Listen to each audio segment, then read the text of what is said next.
Most people live by reaction, waking up each day to endure a routine they didn't choose and blaming fate for their circumstances. But beneath those daily frustrations is a sleeping giant of potential that remains dormant as long as we prioritize comfort over change. Tony Robbins has spent decades acting as an architect for peak performance. He builds operational manuals for world leaders and elite athletes, teaching them to take control of the psychological mechanisms that dictate their results.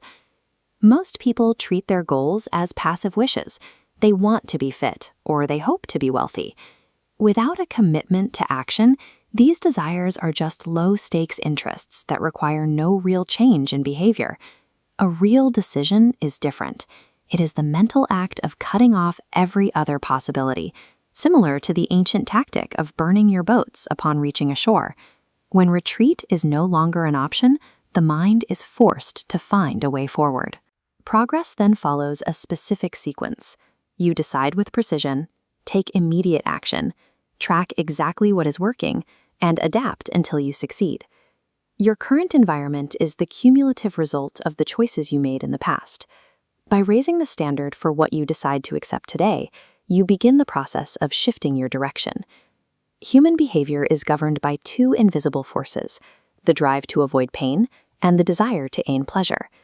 Every action you take is an attempt to satisfy one of these two needs. Procrastination is a simple miscalculation of these forces. When you delay a difficult task, your brain is prioritizing the instant pleasure of a distraction over the delayed, theoretical pain of a missed deadline. To override this, you must consciously link intense pain to your destructive habits. You have to visualize the long-term consequences of staying the same: the loss of health, the stagnation of your career, and the regret of unfulfilled potential. At the same time, you must associate immediate pleasure with the habits you want to form. You train your nervous system to crave the progress and discipline required by the work itself. The brain stays in its current loop as long as the effort of changing feels more intense than the discomfort of staying still. To move, you must tip that balance. Robbins calls the process of updating these mental loops neuro-associative conditioning.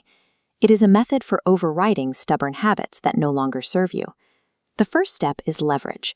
You have to reach a state where remaining the same is no longer an option, and the consequences of failure are too high to ignore. Next, you use a pattern interrupt.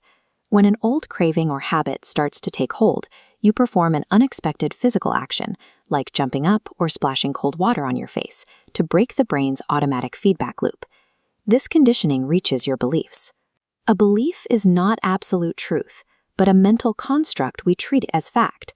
It stays upright because of references beneath it, past experiences and observations acting as structural support, locking the idea into place.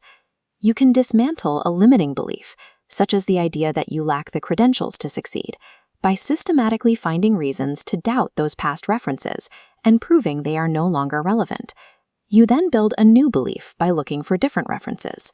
Figures like Dhirubhai Ambani started with minimal resources and no formal degrees, yet built massive empires by focusing on different evidence of what was possible. Your limitations are rarely based on reality. They are based on the specific references you have chosen to focus on. Mental conditioning is only effective if you can apply it in the moment. Your performance in any situation is determined by your current state of mind. You can change that state instantly through physiology. By snapping your posture back, lifting your chin, and breathing deeply, you trigger a physically shift that lowers stress hormones and increases your sense of certainty. You also control your state through focus.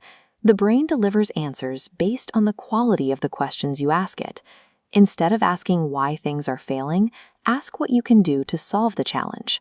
This is reinforced by your vocabulary. Replacing intense words like furious or ruined with milder terms like surprised or learning keeps the nervous system calm and allows you to stay focused on solutions. This new psychology is then tested across the 5 major areas of life. First, your emotional control. Next, your physical health, the depth of your relationships, your financial management, and mastery of your time. You are the creator of your own experience. Take control of your internal conditioning, adjust your focus, and awaken the giant within.